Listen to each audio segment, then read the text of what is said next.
Right, welcome back, Math 8. Today we are continuing our lesson about misrepresenting data. Well, you don't want to misrepresent the data per se, but we're continuing this misrepresenting data section. So it is workbook again, page, this time we're starting at page 14 and 15. So today's lesson will be a little bit shorter compared to yesterday because you will have more practice problems. So let's go with another example, pictogram example. We have favorite pets of grade 8 students, and we have cat, dog, and fish. And when it comes to cat represent 10 people, dog represent 10, fish represent 10. So let me go through each of the questions. A is asking, from the pictograph, which pet seems to be the favorite? And we need to explain. B, from the pictograph, does it seem that more students like cat or dog? Explain. When it comes to C, how should the pictograph be redrawn to represent the data more accurately? So let's go with our part A first. From the pictograph, which pet seems to be the favorite? Long story short, the favorite is kind of tied in here because one cat represents 10, one dog represents 10, one fish represents 10 in here. So if you use our good old rate situation and ratio, this is equivalent as 1 to 10, 1 to 10, 1 to 10. And then the first one we have 4 cats, so it's 1 to 10 equal to 4 to x. This is a little recalling about our good old rate and ratio, so more like ratio in this case, so please follow along. When it comes to dog, I have 4 dog, 4 to y. Fish, we have 3 to z, something like that. If you try to remember how our rate method was, whatever you multiply inside should be equal to whatever you multiply outside. So 1 times z, z is equal to 30. Fish was 30 students. Dog, on the other hand, 4 times 10, 1 times y. So long story short, y is equal to 40. Basically same thing, x is equal to 40.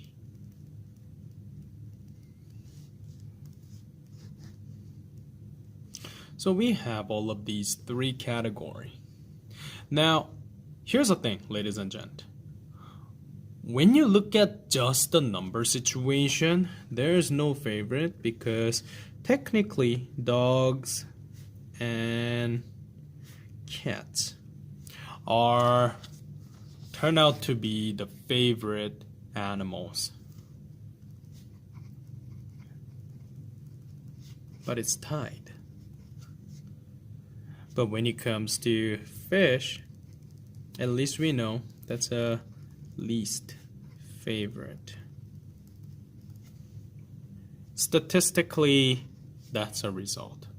Now let's do a little bit evaluation and judgment. Is that the right way of doing it, or is there any misrepresentation? The question B was saying, from the pictograph, does it seem that more students like cats or dog? If you look at just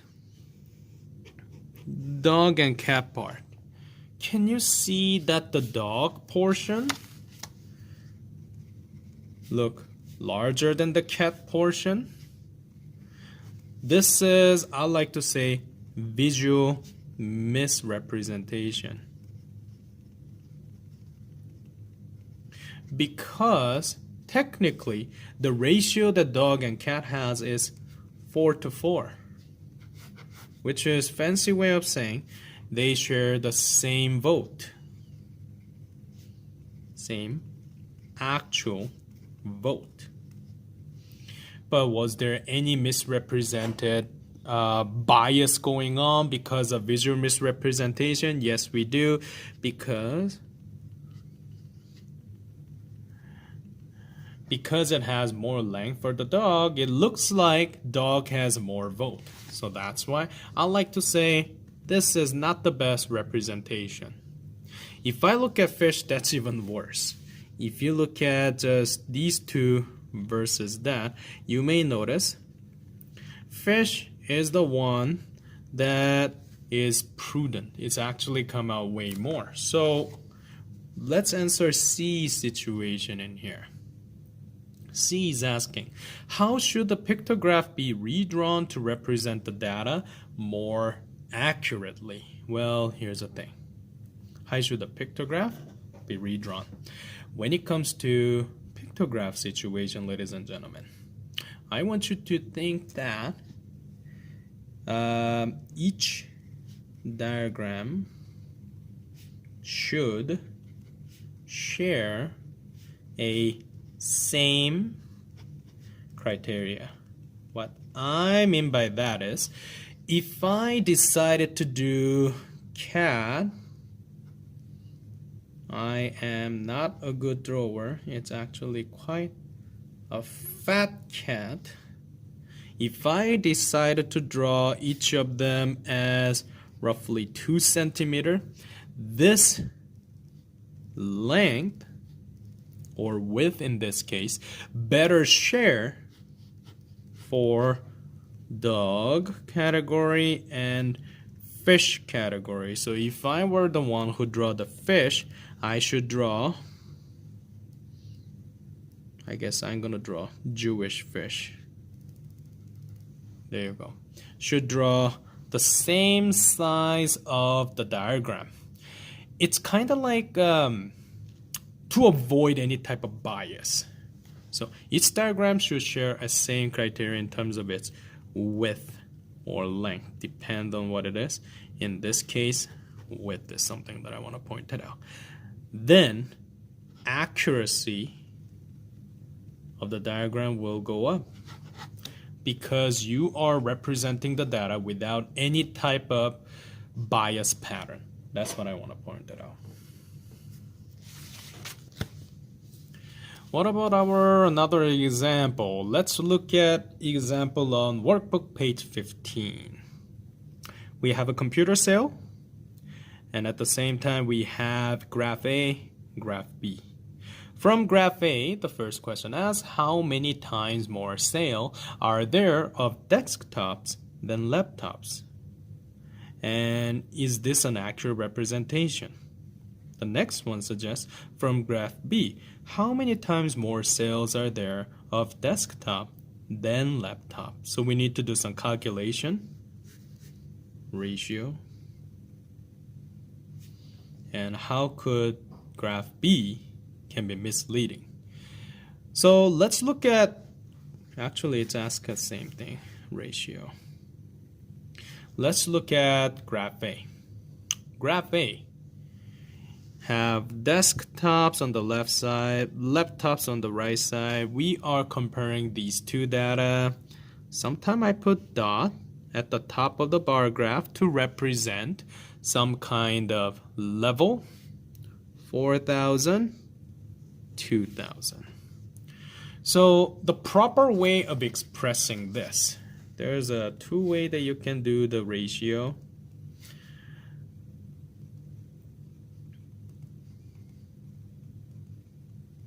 I'm going to show you two.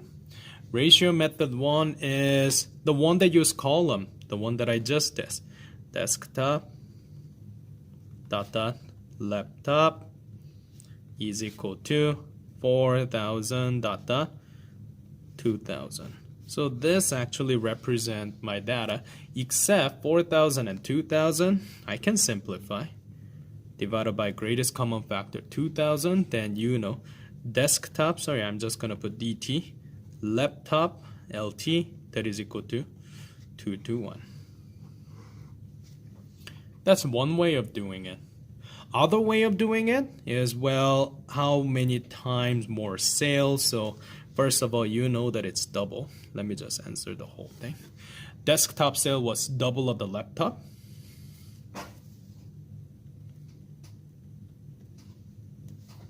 If I use another method, which is more what Canadian math does, it uses fraction.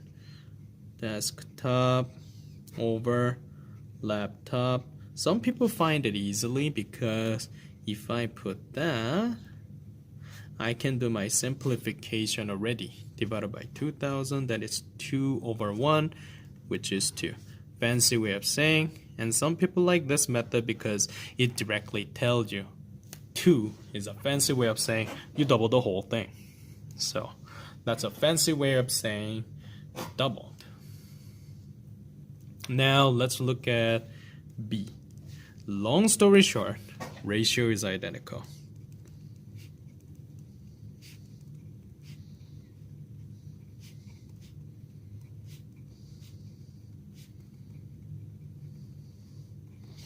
How do I know? I do know that because ratio from the graph A and B are practically showing the same level, 4,000 for desktop and then 2,000 for laptop. So we know those comparison. However, misrepresentation happened because of inappropriate, non-regulated width.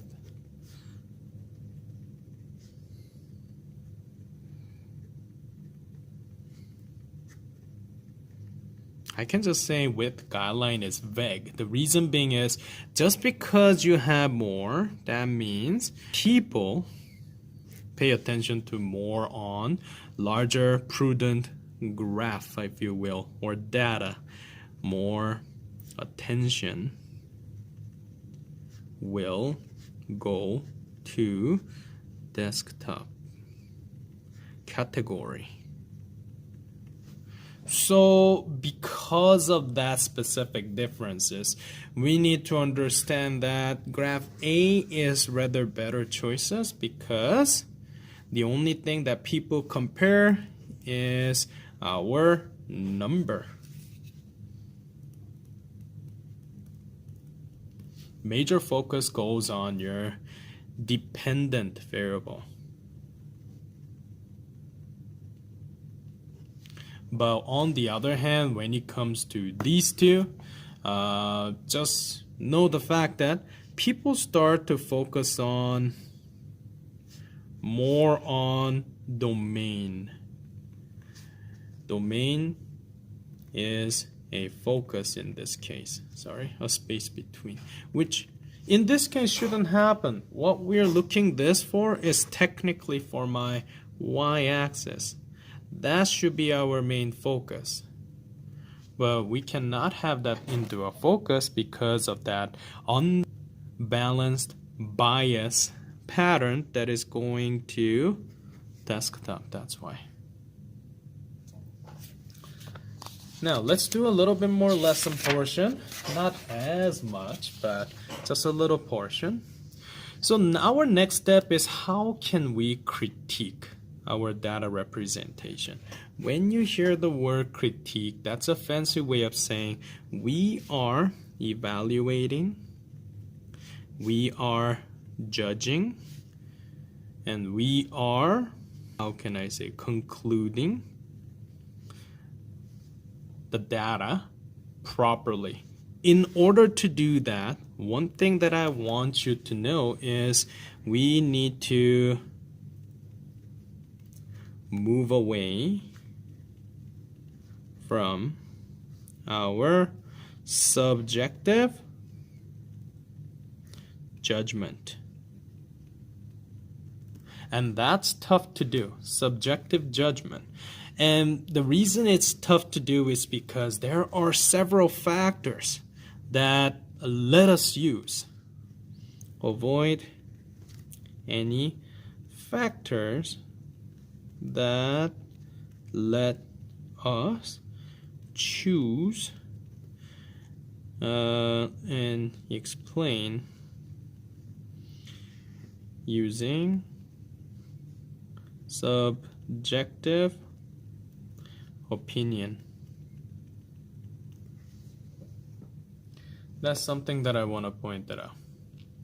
I thought I was gonna go with more, but it is a bit iffy time. So what I'm going to do is I'm gonna put a pause button in here, and I want you to do, and by the way, I'm adding more question. I want you to do number 3, 6, 8, 10, 11, 16. Should be on the same page 23 to 27. I want you to do those as a homework question. Thank you. The same page.